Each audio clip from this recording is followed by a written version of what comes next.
Um, and it was the thing to do. You felt good about it until the return, and then things really changed. The fact that you did what you did, kids today would not understand that. Part of that is upbringing. The parents are not involved as much as they were back in our day in terms of you said you felt you had a duty to serve. I don't think you and I could find that same statement in an average high school classroom of more than 5 kids per 30 if we're lucky. But if I went back to the years you're discussing, the purpose of service was so great, even for both genders in many different forms. I mean, what the women did even in World War II to support is also so noble, but people, forget that too. So everyone plays a role. Today, I don't think the kids would make that same statement you just made. It's interesting, Mike. The high schools that I do here in Minnesota, I'm glad that I'm from this area. They're small towns, uh, relatively small, but the kids still have a sense of patriotism because I'll ask them, "What are your plans after high school, college, anybody thinking military?" You would be surprised the hands that go up. So Wow. I'm glad that I'm still seeing that. Their reasons may be different, but they still are willing. Very naive, same as I was. I was the smartest 18-year-old on earth. My father, nobody could tell me what to do. I knew everything. Well, the Marine Corps got a hold of me, and they had a whole other way of teaching you. That is correct. You certainly learned a new routine, didn't you? Oh boy, it was an eye opener. But I don't have any regret. I honestly don't think I have a regret in my body. I've asked for everything that's ever happened to me. I can't have regret. I've asked for it. Regret to me is somebody that made a wrong choice and can't live with it. That's regret. I don't have that problem. That's My a backpack is pretty light.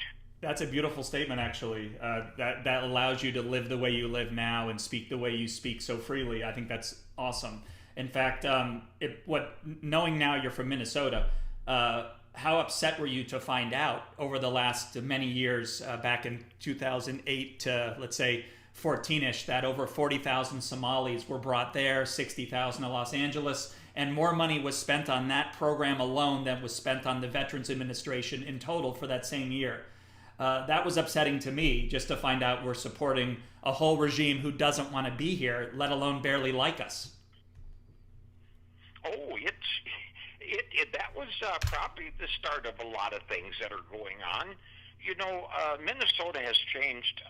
The people are still basically good, but their politics have changed that I don't even recognize Minnesota for their politics anymore.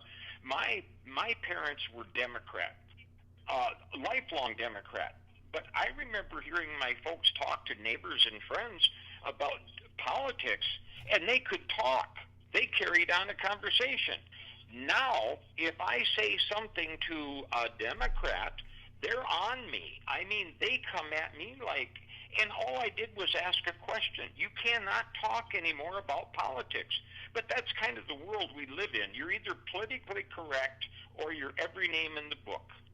Absolutely, and I am every name in the book, Gary, and I live by that. I live by that.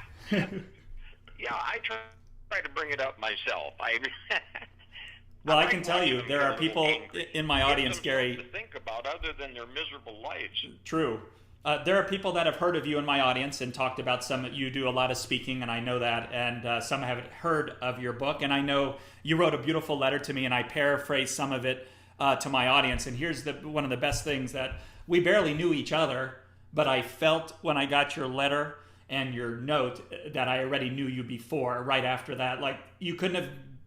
You were taught something beautiful. You gave a beautiful entrance of introduction, as if you were already my friend, and it felt good. So that's the type of atmosphere that we should have been breeding all along for the veterans that were left behind. And there are tens of thousands to this day that have no voice, no one to advocate for them, speak for them, write for them. I mean, the forms alone, Gary, to fill out forms, you have to be a genius level person. And many of the complaints from the veterans that I speak to, 4 out of 10 say, well, I don't know, I don't even do the forms correct, let alone find the right documentation to be seen. That is sad to me, and that has to be fixed along the way also. Very sad, frustrating. It's I think we're living in a world that is so fast that nobody has time to really think about what they've said or done. Something happens to in the world or in this country, it's forgotten. By the end of the week, the weekend's here. Let's forget about it. We have not taken the time. Vietnam taught us so many lessons. If we would have taken the time to look at Vietnam as a whole, beginning to end, the lessons were there. I doubt we would have been in such a big hurry to get into another war. I mean, the lessons were there. What did we gain? What have we gained with any of the wars we've been in? The last war that I see had a purpose was World War II. The other ones, I think we should stay out of war. We're not good at it. You know, you make a good point. First of all, World War II had a major purpose, and a lot more people came together. The Vietnam, people were staying as far away as possible once the politics soaked in there, and it's not the only war of question. Obviously, the most recent ones we wasted trillions of dollars in, and as our president said, we should have at least taken the oil to pay ourselves back for all the, all the money and blood lost. It's a shame. Is that repairable, Gary? I remember Bush saying the oil will pay for the war. That didn't happen. Saying it and doing it are two different things. Like in Syria, we took control of the oil. We control 30% of Syrian oil right now as a management company, so to speak, because of President Trump. That doesn't mean we get the money for it. That means we direct the traffic on what rogue nation has a shot at getting the oil. That's all we're doing right now is policing the oil. Right. But we can do better. That's the important thing. Oil is money, and money is greed, and that's dancing around the fire, because you put politics and greed in the same room, you'll end up in a war. That is true. Let me ask you, when you, how much did you miss sports when you were gone? Was that on your mind? Sports, did that play a role in your happiness upon your return? No. My games were pretty much over about the first 10 minutes I was there. Games really, I don't do much games anymore because once reality, once you French kiss the devil, where do you go from there? See, and that's a good statement to share with folks, and I'm sure you have many a time. Well, it just games. I mean, I enjoy games with my grandkids, but life isn't a game. War is sure not a game.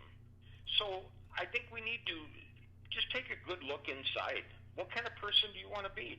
This whole thing is so simple that it's scary. It's you either have some compassion and caring in you, or you don't. Absolutely, and you're obviously showing that. You're not only have your talks shown that, your book is showing that as well, and the letter you wrote me, wonderful. So I'd like to first see if you would be welcome to come back on the show another time, and what we'll do is I'll try to get another guest on at the same time, but I want you back on video. I actually did see you on video, Gary. I just couldn't hear you, unfortunately. I'm sorry. Oh, I was ready, I thought, and then everything, I'm 21st century illiterate, and I'm hoping to stay that way for the most part. But I don't know what I did wrong, but I would love to do it again. No, don't worry. There's no blame to go around. I wanted to get you on because I was bragging to my audience that, first, I've talked to many veterans, but having Vietnam veterans on is not a simple thing, even my uncle included. A lot of people don't want to talk, and I understand why.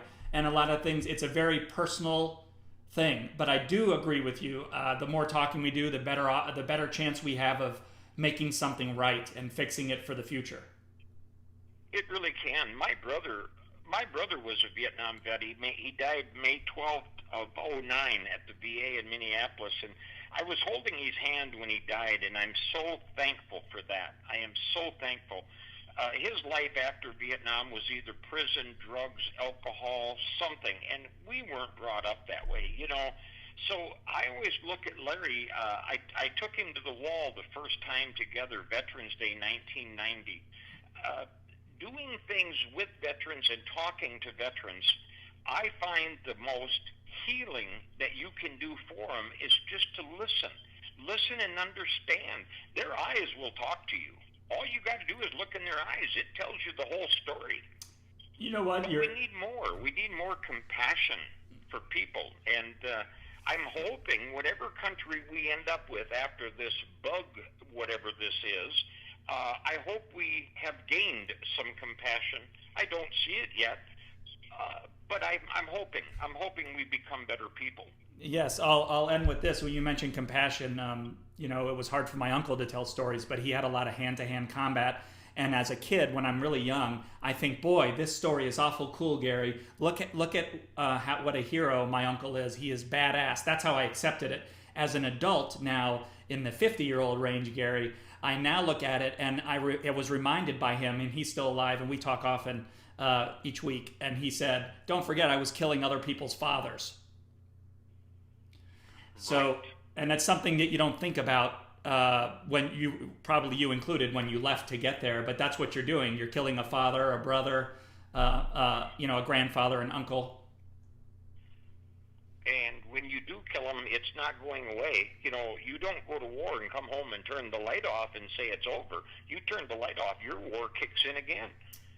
And that's what people don't know. And that's why your advocacy for PTS, without, you know, the way it was worded originally, is not a disorder, I think holds a lot of weight. And that kind of statement should be brought to the council that's supporting the president. And they should know about this, the people working in that administration, about how to either A, speak to the doctors to reclassify it, to re-educate about it, to make sure that the healthcare system is derived and works around them the way they are, and not instead of having the veterans work around the healthcare system. That's been a big problem, and we need to make it more veteran-centric going forward. I agree. You've got it. You've got a good outlook, Mike. I really do. Thank you. I appreciate your outlook on things. You're a good person. Thank you very much, Gary. And I want to say thank you again for your beautiful book. Again, it's called Vietnam, Our Story, One-on-One, True Stories of Vietnam Veterans, compiled by Gary Gullickson, and did a great job. And also, Gary, the keepsakes you sent me are beautiful. I showed the audience the angel, the coin, and of course the awesome stickers that I'm going to use as placeholders and stickers as well. So thank you very much, Gary. Well, you're very welcome. Be careful where you put that sticker. That's got marine glue on it. It's not coming off. So. And whoever would like a book, if you have the information, I don't have it on Amazon, or it's there. You know, yep. I've read the reviews on it and stuff, but I sell it right from me. I don't believe that anybody else should make any money off my effort and the stories that these guys shared. It's ours, not anybody else's. That's correct. And one of the great people in my audience, the person that supports my show tremendously, manages the group. Her name's Donna. She posted a link in the group of how to find your book, so everyone knew how to find it as well. So we did that for you, Gary. Don't worry about that. And I'll make sure that we continue our communication. I'll get you online soon again. Let's do it, Mike. And I'm sorry it didn't work out. I'd like to see your smiling face. But to all the veterans that are listening, I admire you. I admire and honor you. To my fellow Marines, Semper Fi.